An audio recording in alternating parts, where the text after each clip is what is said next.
Magandang araw sa ating lahat mga kabayan. Welcome back again sa aking vlog. Napakaganda po sa araw na ito.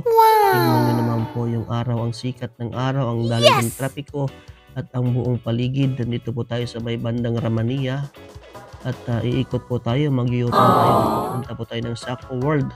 As you can see, andito po yung clinic dyan, yung tinatawag na Kimat Clinic.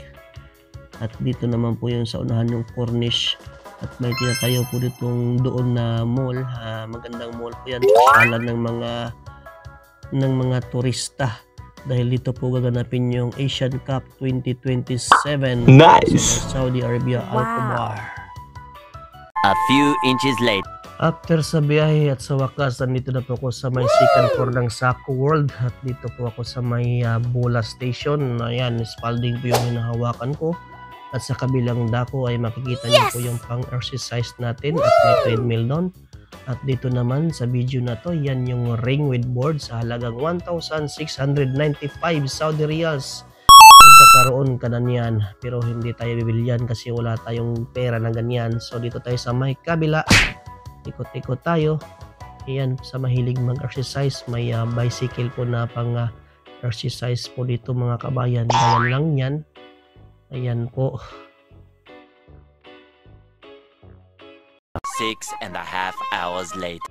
Lumipat po tayo dito sa may kabila at matignan natin yung mga nakadisplay nilang comfort o mga downy display. Yan, pampabango ng damit natin. Nakadisplay po. Dati wala po silang mga binibentang ganyan dito sa Saco. Ngayon nagkakaroon na. At gaya na rin po niyan yung ibang mga item. Mga sabon panghugas ng plato, ayan, gaya na lang Fairy at Lux. Yan po, 2 piraso, pwede po makabili kayo ng halagang 13 Saudi Riyals.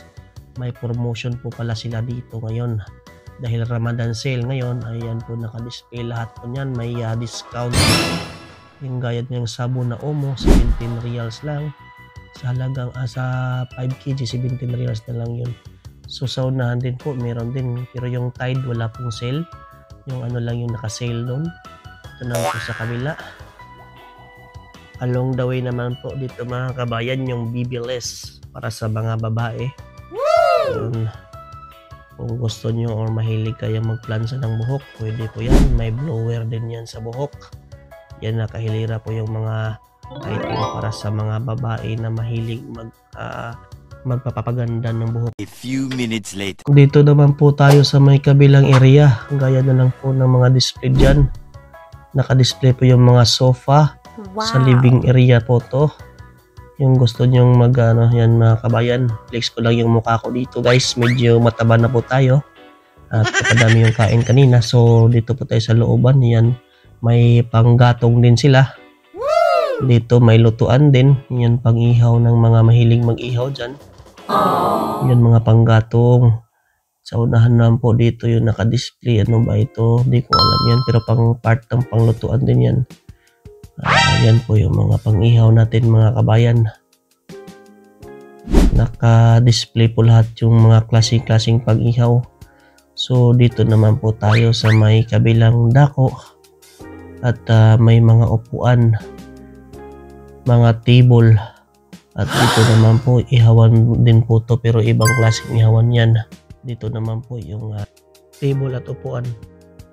At sa naka-display naman po dito, ito po yung mga lutuan na tinatawag nilang cast iron. Mabigat po ito, yung gaya itong hinahawakan ko.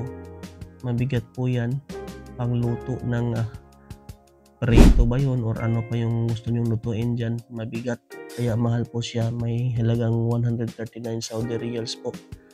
Ayan po, lahat po niyan, mabigat po yan. Kasi ayan po yung ano niyan, large yung model.